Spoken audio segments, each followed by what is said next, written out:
दोस्तों, क्या आपको पता है कि आज से 13 साल पहले यानी साल 2008 में दुनिया एक भयंकर फाइनेंशियल क्राइसिस से जूझ रही थी, जिसके चलते न सिर्फ कई बड़ी बड़ी कंपनीज बैंकरप्ट हो गई थी, बल्कि साथ ही लाखों करोड़ों लोग अपनी नौकरी खो बैठे थे।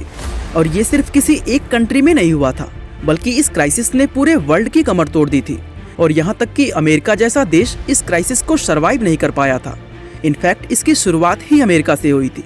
तो आज की इस वीडियो में हम जानेंगे कि दुनिया पर यह फाइनेंशियल क्राइसिस आखिर क्यों और कैसे आया था, और American finance and insurance company AIG का इस पूरे मामले में क्या रोल था। तो चलिए वीडियो को शुरू करते हैं।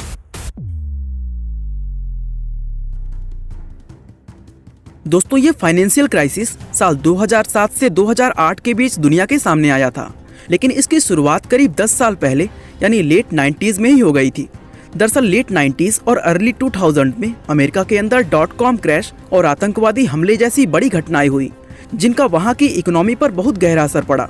और इसी वजह से अमेरिका के फेडरल रिजर्व ने अपने इंटरेस्ट रेट को कम कर दिया, ताकि मार्केट में प्राइस स्टेबिलिटी और इकोनॉमिक ग्रोथ मेंटेन रह सके। यहाँ आपको जानकर हैरानी होगी कि फेडरल रिजर्व ने अपने इंटरेस्ट रेट को कई बार घटाकर 6.5 से 1.75% पर ले आया था। और इसका नतीजा ये हुआ कि बहुत से लोगों ने अपनी अलग अलग जरूरतें जैसे कार, इलेक्ट्रॉनिक्स और मेनली घर के लिए लोन लेना शुरू कर दिया। और चूंकि इंटरेस्ट रेट हद से ज्यादा कम था, इसलिए जो लोग अपनी लो इनकम और खराब क्रेडिट स्कोर के चलते लोन के लिए एलिजिबल नहीं भी थे, वो लोग भी बैंक्स के चक्कर लगाने शुरू कर दिए। देखा जाए तो सही मायनों में उन लोगों को लोन नहीं मिलना चाहिए, लेकिन बैंक्स ने लालच में आकर सभी लोगों को मॉर्गेज पर लोन देना शुरू कर दिया। दोस्तों, यहाँ हम आपको मॉर्गेज के बारे में बताना चाहेंगे। मॉर्गेज बैंक और लोन लेने वाले व्यक्ति के बीच एक तरह का कॉन्ट्रैक्ट होता है, जिसके अनुसार अगर लोन लेने वाला व्यक्ति लोन को नहीं चुका पाता है, तो मॉर्गेज की मदद से बैंक अपना पैसा उस व्यक्ति की प्रॉपर्टी को बेचकर वसूल कर सकता है। तो जैसा कि मैंने आपको बताया, उस वक्त अमेरिकन बैंक्स उनको भी आसानी से लोन दे रही थी, जिसके पास ना तो कोई स्टेबल इनकम सोर्स था और ना ही कोई बहुत अच्छा क्रेडिट स्कोर। दोस्तों, इस तरह के होम लोन को सब प्राइम मॉर्गेज कहते हैं, जिसमें डिफॉल्ट होने के चांसेस बहुत ज्यादा होते हैं। दोस्तों, बैंक को इस रिस्क के बारे में अच्छी तरह मालूम था, लेकिन उन्होंने सोचा कि अगर डिफॉल्ट की स्थिति बनी तो वे अपना पैसा डिफॉल्टर्स की प्रॉपर्टी को बेचकर वसूल कर लेंगे। अब चूंकि बैंक बहुत ज्यादा लोगों को लोन दे रहे थे, तो ऐसे में उन्हें लिक्विडिटी प्रॉब्लम यानी कैश का दिक्कत होने लगा। और इस प्रॉब्लम से निपटने के लिए बैंक्स को कोलेटरलाइज्ड डेब्ट ऑब्लिगेशन यानी CDO की मदद लेनी पड़ी। दरअसल ऐसी सिचुएशन में जब बैंक्स को लिक्विडिटी की प्रॉब्लम होती है, तो वे अपने पास मौजूद हजारों मॉर्गेजेस का बंडल बनाकर उन्हें सिंगल बॉन्ड के रूप में दूसरी पार्टी जैसे इन्वेस्टर्स, कारपोरेशन, इंश्योरेंस कंपनी और पेंशन फंड्स को बेच देते हैं, जिसके बदले में बैंक्स को उन दूसरी पार्टी से कैश मिल जाता है और इससे उनकी लिक्विडिटी का प्रॉब्लम सॉल्व हो जाता है। और दोस्तों, बैंक जो इन मॉर्गेजेस के बॉन्ड को सेल करते हैं, उसी को CDO कहा जाता है, मतलब कि कोलेटरलाइज्ड डेब्ट ऑब्लिगेशन। और ये थर्ड पार्टीज इन CDOs को इसलिए खरीदती हैं क्योंकि लोन लेने वाला व्यक्ति इंटरेस्ट के साथ अपना पूरा लोन इन्हीं थर्ड पार्टीज को चुकाता है और इसमें इन्हें अच्छा खासा मुनाफा हो जाता है। और अकॉर्डिंग टू स्टैटिस्टिक्स, इन CDOs के डिफॉल्ट होने के चांसेस भी ना के बराबर होते हैं। लेकिन यहाँ पर दिक्कत ये थी कि बैंक्स द्वारा बनाए गए उन CDOs में सब प्राइम मॉर्गेजेस की संख्या बहुत ज्यादा थी। और जैसा कि हमने आपको बताया कि सब प्राइम मॉर्गेजेस के डिफॉल्ट होने के चांसेस बहुत ज्यादा होते हैं, तो ऐसे में भला कोई भी थर्ड पार्टी इस रिस्क को क्यों लेना चाहेगी। और इसलिए इस रिस्क को खत्म करने के लिए अमेरिका की multinational finance and insurance company AIG अपनी एक special insurance policy credit default swap यानी CDS को लेकर आई, जिसे आगे चलकर इस फाइनेंशियल क्राइसिस का सबसे अहम वजह माना गया। दोस्तों, यहाँ आपकी जानकारी के लिए बता दें कि उस समय AIG अमेरिका की सबसे बड़ी और रेप्यूटेड इंश्योरेंस कंपनी थी, जिसका बिजनेस 80 से ज्यादा देशों में फैला हुआ था। अब AIG ने क्या किया कि उसने उन रिस्की CDOs पर इंश्योरेंस देना शुरू कर दिया, यानी कोई भी CDO अगर डिफॉल्ट होगा तो उस सिचुएशन में AIG उसका पूरा नुकसान खुद चुकाएगी। दोस्तों, AIG की इस इंश्योरेंस पॉलिसी को क्रेडिट डिफॉल्ट स्वैप यानी CDS का नाम दिया गया था। अब चूंकि AIG जैसी बड़ी व रेप्यूटेड कंपनी CDOs को इंश्योर कर रही थी, तो ऐसे में सब प्राइम मॉर्गेजेस होने के बावजूद भी उन CDOs से सभी तरह का रिस्क खत्म हो गया। और जब रिस्क ही नहीं रहा, तो बहुत सी थर्ड पार्टी कंपनी, इसमें अमेरिका ही नहीं बल्कि दूसरे देशों के इन्वेस्टर्स, इंश्योरेंस कंपनीज व कारपोरेशन भी शामिल थे, उन सभी ने अपने प्रॉफिट के लिए इन CDOs को खरीदना शुरू कर दिया। और दोस्तों, ये CDS पॉलिसी बेचना AIG के लिए बहुत ज्यादा फायदेमंद साबित हुआ, जहां कुछ ही सालों में उन्होंने सिर्फ इस इंश्योरेंस पॉलिसी से अरबों डॉलर्स कमा लिए। लेकिन दोस्तों, यहाँ पर प्रॉब्लम ये हुआ कि AIG कंपनी अब इस प्रॉफिट को देखकर लालची हो गई थी और लालच में उसने कुछ ऐसा कर दिया जिसने इस फाइनेंशियल क्राइसिस को बद से बदतर बना दिया। दरअसल जब कोई भी कंपनी अपना इंश्योरेंस बेचती है तो इंश्योरेंस को चुकाने के लिए उनके पास उतने फंड्स या असेट होने चाहिए, लेकिन AIG के पास इतने फंड्स थे ही नहीं। असल में प्रीवियस डेटा के बेसिस पर AIG को ये भरोसा था कि उन्हें इंश्योरेंस के पैसे चुकाने की जरूरत कभी पड़ेगी ही नहीं, और इस तरह बैंक भी AIG के भरोसे बेफिक्र होकर लगातार कई सालों तक लोगों को कम इंटरेस्ट पर लोन देते रहे, जिससे अमेरिका में हाउसिंग मार्केट के प्राइस जमीन से आसमान तक पहुंच गए। अब दोस्तों यहाँ तक अगर देखें तो आम नागरिकों से लेकर AIG तक इस मामले में इन्वॉल्व सभी पार्टीज अच्छा खासा पैसा कमा रही थी, लेकिन असल में ये प्रॉफिट सिर्फ एक बबल था जो किसी भी समय फट सकता था, और आखिरकार साल 2006 में इसके फटने की शुरुआत भी हो गई। असल में हुआ ये कि अमेरिका के फेडरल रिजर्व ने अपने इंटरेस्ट रेट को 1.75 से बढ़ाकर 5.2% कर दिया। दोस्तों इस इंटरेस्ट रेट के बढ़ने से लोन लेने वाले सभी लोगों पर बहुत गहरा असर पड़ा, लेकिन इससे सबसे ज्यादा प्रभावित वो लोग हुए जिनकी गिनती सब प्राइम मॉर्गेजेस में थी, क्योंकि उन लोगों की इनकम इतनी थी ही नहीं कि वो इस लोन पर इतना ज्यादा इंटरेस्ट चुका सके, और इसका नतीजा ये हुआ कि उन लोगों ने डिफॉल्ट करना शुरू कर दिया। और जैसे जैसे इन डिफॉल्टर्स की गिनती बढ़ती गई वैसे वैसे इन मॉर्गेजेस से बने CDOs की वैल्यू भी नीचे आने लगी, क्योंकि लोगों के मॉर्गेज डिफॉल्ट करने की वजह से मार्केट में उन CDOs की वैल्यू खत्म हो गई जो बैंक थर्ड पार्टीज को बेचकर उनसे पैसे लेती थी और वही पैसे लोगों को लोन के रूप में दे देती थी।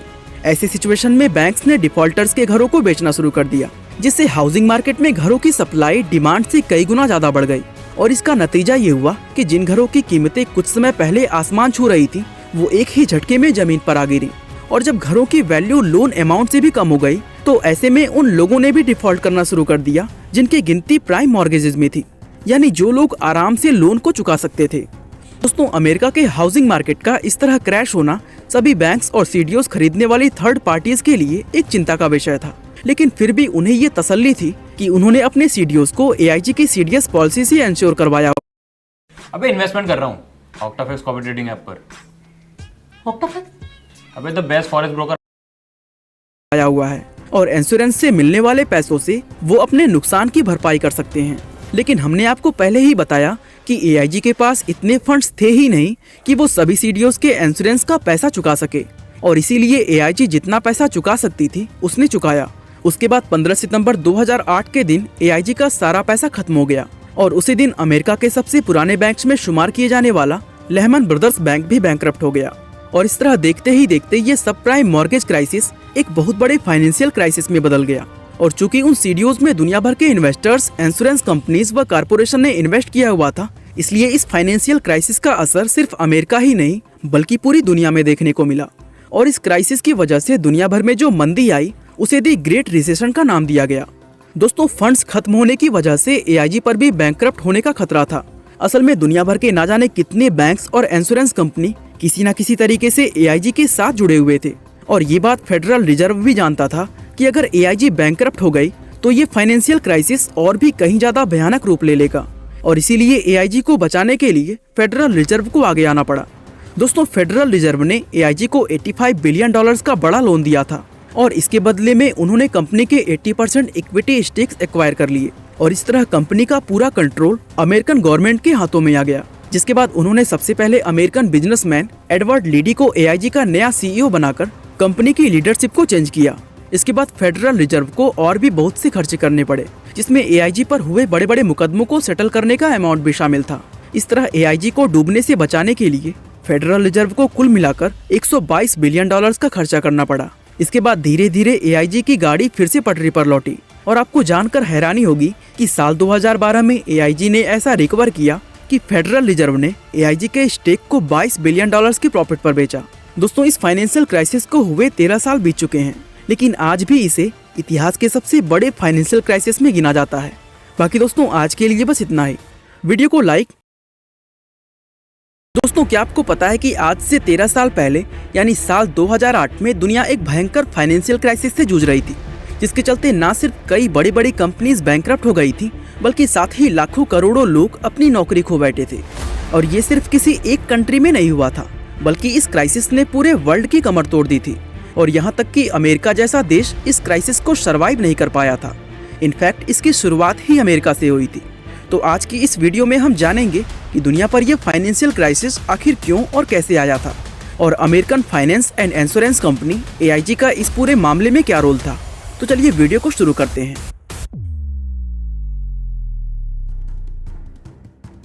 दोस्तों, ये फाइनेंशियल क्राइसिस साल 2007 से 2008 के बीच दुनिया के सामने आया था, लेकिन इसकी शुरुआत करीब 10 साल पहले यानी लेट 90s में ही हो गई थी। दरअसल लेट 90s और अर्ली 2000 में अमेरिका के अंदर .com क्रैश और आतंकवादी हमले जैसी बड़ी घटनाएं हुई, जिनका वहां की इकोनॉमी पर बहुत गहरा असर पड़ा। और इसी वजह से अमेरिका के फेडरल रिजर्व ने अपने इंटरेस्ट रेट को कम कर दिया ताकि मार्केट में प्राइस स्टेबिलिटी और इकोनॉमिक ग्रोथ मेंटेन रह सके। यहाँ आपको जानकर हैरानी होगी कि फेडरल रिजर्व ने अपने इंटरेस्ट रेट को कई बार घटाकर 6.5 से 1.75% पर ले आया था। और इसका नतीजा ये हुआ कि बहुत से लोगों ने अपनी अलग अलग जरूरतें जैसे कार, इलेक्ट्रॉनिक्स और मेनली घर के लिए लोन लेना शुरू कर दिया। और चूंकि इंटरेस्ट रेट हद से ज्यादा कम था, इसलिए जो लोग अपनी लो इनकम और खराब क्रेडिट स्कोर के चलते लोन के लिए एलिजिबल नहीं भी थे, वो लोग भी बैंक्स के चक्कर लगाने शुरू कर दिए।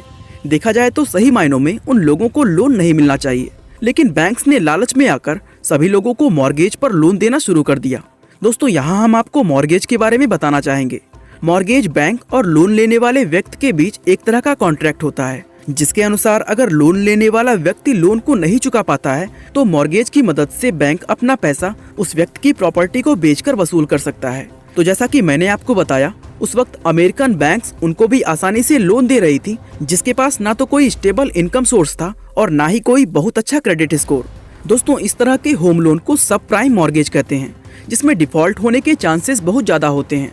दोस्तों, बैंक को इस रिस्क के बारे में अच्छी तरह मालूम था, लेकिन उन्होंने सोचा कि अगर डिफॉल्ट की स्थिति बनी तो वे अपना पैसा डिफॉल्टर्स की प्रॉपर्टी को बेचकर वसूल कर लेंगे। अब चूंकि बैंक बहुत ज्यादा लोगों को लोन दे रहे थे, तो ऐसे में उन्हें लिक्विडिटी प्रॉब्लम यानी कैश का दिक्कत होने लगा। और इस प्रॉब्लम से निपटने के लिए बैंक्स को कोलेटरलाइज्ड डेब्ट ऑब्लिगेशन यानी सीडीओ की मदद लेनी पड़ी। दरअसल ऐसी सिचुएशन में जब बैंक्स को लिक्विडिटी की प्रॉब्लम होती है, तो वे अपने पास मौजूद हजारों मॉर्गेजेस का बंडल बनाकर उन्हें सिंगल बॉन्ड के रूप में दूसरी पार्टी जैसे इन्वेस्टर्स, कारपोरेशन, इंश्योरेंस कंपनी और पेंशन फंड्स को बेच देते हैं, जिसके बदले में बैंक्स को उन दूसरी पार्टीज से कैश मिल जाता है और इससे उनकी लिक्विडिटी का प्रॉब्लम सॉल्व हो जाता है। और दोस्तों, बैंक जो इन मॉर्गेजेस के बॉन्ड को सेल करते हैं उसी को सीडीओ कहा जाता है, मतलब कि कोलेटरलाइज्ड डेब्ट ऑब्लिगेशन। और ये थर्ड पार्टीज इन सीडीओस को इसलिए खरीदती हैं क्योंकि लोन लेने वाला व्यक्ति इंटरेस्ट के साथ अपना पूरा लोन इन्हीं थर्ड पार्टीज को चुकाता है और इसमें इन्हें अच्छा खासा मुनाफा हो जाता है। और अकॉर्डिंग टू स्टैटिस्टिक्स, इन सीडीओस के डिफॉल्ट होने के चांसेस भी ना के बराबर होते हैं। लेकिन यहाँ पर दिक्कत ये थी कि बैंक्स द्वारा बनाए गए उन सीडीओस में सब प्राइम मॉर्गेजेस की संख्या बहुत ज्यादा थी। और जैसा कि हमने आपको बताया कि सब प्राइम मॉर्गेजेस के डिफॉल्ट होने के चांसेस बहुत ज्यादा होते हैं, तो ऐसे में भला कोई भी थर्ड पार्टी इस रिस्क को क्यों लेना चाहेगी। और इसलिए इस रिस्क को खत्म करने के लिए अमेरिका की multinational finance and insurance company AIG अपनी एक special insurance policy credit default swap यानी CDS को लेकर आई, जिसे आगे चलकर इस फाइनेंशियल क्राइसिस का सबसे अहम वजह माना गया। दोस्तों, यहाँ आपकी जानकारी के लिए बता दें कि उस समय AIG अमेरिका की सबसे बड़ी और रेपुटेड इंश्योरेंस कंपनी थी, जिसका बिजनेस 80 से ज्यादा देशों में फैला हुआ था। अब AIG ने क्या किया कि उसने उन रिस्की सीडीओस पर इंश्योरेंस देना शुरू कर दिया, यानी कोई भी सीडीओ अगर डिफॉल्ट होगा तो उस सिचुएशन में AIG उसका पूरा नुकसान खुद चुकाएगी। दोस्तों, AIG की इस इंश्योरेंस पॉलिसी को क्रेडिट डिफॉल्ट स्वैप यानी CDS का नाम दिया गया था। अब चूंकि AIG जैसी बड़ी व रेपुटेड कंपनी सीडीओस को इंश्योर कर रही थी, तो ऐसे में सब प्राइम मॉर्गेजेस होने के बावजूद भी उन सीडीओस से सभी तरह का रिस्क खत्म हो गया। और जब रिस्क ही नहीं रहा तो बहुत सी थर्ड पार्टी कंपनी, इसमें अमेरिका ही नहीं बल्कि दूसरे देशों के इन्वेस्टर्स, इंश्योरेंस कंपनीज व कारपोरेशन भी शामिल थे, उन सभी ने अपने प्रॉफिट के लिए इन सीडीओस को खरीदना शुरू कर दिया। और दोस्तों, ये CDS पॉलिसी बेचना AIG के लिए बहुत ज्यादा फायदेमंद साबित हुआ, जहां कुछ ही सालों में उन्होंने सिर्फ इस इंश्योरेंस पॉलिसी से अरबों डॉलर्स कमा लिए। लेकिन दोस्तों, यहाँ पर प्रॉब्लम ये हुआ कि AIG कंपनी अब इस प्रॉफिट को देखकर लालची हो गई थी और लालच में उसने कुछ ऐसा कर दिया जिसने इस फाइनेंशियल क्राइसिस को बद से बदतर बना दिया। दरअसल जब कोई भी कंपनी अपना इंश्योरेंस बेचती है तो इंश्योरेंस को चुकाने के लिए उनके पास उतने फंड्स या असेट होने चाहिए, लेकिन AIG के पास इतने फंड्स थे ही नहीं। असल में प्रीवियस डेटा के बेसिस पर AIG को ये भरोसा था कि उन्हें इंश्योरेंस के पैसे चुकाने की जरूरत कभी पड़ेगी ही नहीं। और इस तरह बैंक भी AIG के भरोसे बेफिक्र होकर लगातार कई सालों तक लोगों को कम इंटरेस्ट पर लोन देते रहे, जिससे अमेरिका में हाउसिंग मार्केट के प्राइस जमीन से आसमान तक पहुंच गए। अब दोस्तों, यहाँ तक अगर देखें तो आम नागरिकों से लेकर AIG तक इस मामले में इन्वॉल्व सभी पार्टीज अच्छा खासा पैसा कमा रही थी। लेकिन असल में ये प्रॉफिट सिर्फ एक बबल था जो किसी भी समय फट सकता था। और आखिरकार साल 2006 में इसके फटने की शुरुआत भी हो गई। असल में हुआ ये कि अमेरिका के फेडरल रिजर्व ने अपने इंटरेस्ट रेट को 1.75 से बढ़ाकर 5.2% कर दिया। दोस्तों, इस इंटरेस्ट रेट के बढ़ने से लोन लेने वाले सभी लोगों पर बहुत गहरा असर पड़ा, लेकिन इससे सबसे ज्यादा प्रभावित वो लोग हुए जिनकी गिनती सब प्राइम मॉर्गेजेस में थी, क्योंकि उन लोगों की इनकम इतनी थी ही नहीं कि वो इस लोन पर इतना ज्यादा इंटरेस्ट चुका सके। और इसका नतीजा ये हुआ कि उन लोगों ने डिफॉल्ट करना शुरू कर दिया। और जैसे जैसे इन डिफॉल्टर्स की गिनती बढ़ती गई, वैसे वैसे इन मॉर्गेजेस से बने सीडीओस की वैल्यू भी नीचे आने लगी, क्योंकि लोगों के मॉर्गेज डिफॉल्ट करने की वजह से मार्केट में उन सीडीओस की वैल्यू खत्म हो गई जो बैंक थर्ड पार्टीज को बेचकर उनसे पैसे लेती थी और वही पैसे लोगों को लोन के रूप में दे देती थी। ऐसी सिचुएशन में बैंक्स ने डिफॉल्टर्स के घरों को बेचना शुरू कर दिया, जिससे हाउसिंग मार्केट में घरों की सप्लाई डिमांड से कई गुना ज्यादा बढ़ गई। और इसका नतीजा ये हुआ कि जिन घरों की कीमतें कुछ समय पहले आसमान छू रही थी, वो एक ही झटके में जमीन पर आ गिरी। और जब घरों की वैल्यू लोन अमाउंट से भी कम हो गई, तो ऐसे में उन लोगों ने भी डिफॉल्ट करना शुरू कर दिया जिनकी गिनती प्राइम मॉर्गेजेस में थी, यानी जो लोग आराम से लोन को चुका सकते थे। दोस्तों, अमेरिका के हाउसिंग मार्केट का इस तरह क्रैश होना सभी बैंक्स और सीडीओस खरीदने वाली थर्ड पार्टीज के लिए एक चिंता का विषय था, लेकिन फिर भी उन्हें ये तसल्ली थी कि उन्होंने अपने सीडीओस को एआईजी की सीडीएस पॉलिसी से इंश्योर करवाया। अबे इन्वेस्टमेंट कर रहा हूँ ऑक्टाफेक्स कॉपी ट्रेडिंग ऐप पर। अबे द बेस्ट फॉरेस्ट ब्रोकर आया हुआ है और इंश्योरेंस से मिलने वाले पैसों से वो अपने नुकसान की भरपाई कर सकते हैं।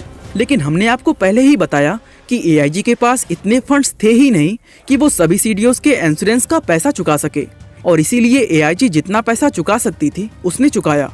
उसके बाद 15 सितंबर 2008 के दिन एआईजी का सारा पैसा खत्म हो गया और उसी दिन अमेरिका के सबसे पुराने बैंक्स में शुमार किए जाने वाला लेहमन ब्रदर्स बैंक भी बैंकरप्ट हो गया। और इस तरह देखते ही देखते ये सब प्राइम मॉर्गेज क्राइसिस एक बहुत बड़े फाइनेंशियल क्राइसिस में बदल गया। और चूंकि उन सीडीओस में दुनिया भर के इन्वेस्टर्स, इंश्योरेंस कंपनीज व कारपोरेशन ने इन्वेस्ट किया हुआ था, इसलिए इस फाइनेंशियल क्राइसिस का असर सिर्फ अमेरिका ही नहीं बल्कि पूरी दुनिया में देखने को मिला। और इस क्राइसिस की वजह से दुनिया भर में जो मंदी आई उसे दी ग्रेट रिसेशन का नाम दिया गया। दोस्तों, फंड्स खत्म होने की वजह से एआईजी पर भी बैंकरप्ट होने का खतरा था। असल में दुनिया भर के ना जाने कितने बैंक्स और इंश्योरेंस कंपनी किसी न किसी तरीके से एआईजी के साथ जुड़े हुए थे, और ये बात फेडरल रिजर्व भी जानता था कि अगर एआईजी बैंकरप्ट हो गई तो ये फाइनेंशियल क्राइसिस और भी कहीं ज्यादा भयानक रूप ले लेगा। और इसीलिए एआईजी को बचाने के लिए फेडरल रिजर्व को आगे आना पड़ा। दोस्तों, फेडरल रिजर्व ने एआईजी को $85 बिलियन का बड़ा लोन दिया था और इसके बदले में उन्होंने कंपनी के 80% इक्विटी स्टेक्स एक्वायर कर लिए, और इस तरह कंपनी का पूरा कंट्रोल अमेरिकन गवर्नमेंट के हाथों में आ गया। जिसके बाद उन्होंने सबसे पहले अमेरिकन बिजनेसमैन एडवर्ड लीडी को एआईजी का नया सीईओ बनाकर कंपनी की लीडरशिप को चेंज किया। इसके बाद फेडरल रिजर्व को और भी बहुत से खर्चे करने पड़े, जिसमें एआईजी पर हुए बड़े बड़े मुकदमों को सेटल करने का अमाउंट भी शामिल था। इस तरह एआईजी को डूबने से बचाने के लिए फेडरल रिजर्व को कुल मिलाकर $122 बिलियन का खर्चा करना पड़ा। इसके बाद धीरे धीरे एआईजी की गाड़ी फिर से पटरी पर लौटी, और आपको जानकर हैरानी होगी कि साल 2012 में एआईजी ने ऐसा रिकवर किया कि फेडरल रिजर्व ने एआईजी के स्टेक को $22 बिलियन की प्रॉफिट पर बेचा। दोस्तों, इस फाइनेंशियल क्राइसिस को हुए 13 साल बीत चुके हैं, लेकिन आज भी इसे इतिहास के सबसे बड़े फाइनेंशियल क्राइसिस में गिना जाता है। बाकी दोस्तों, आज के लिए बस इतना ही। वीडियो को लाइक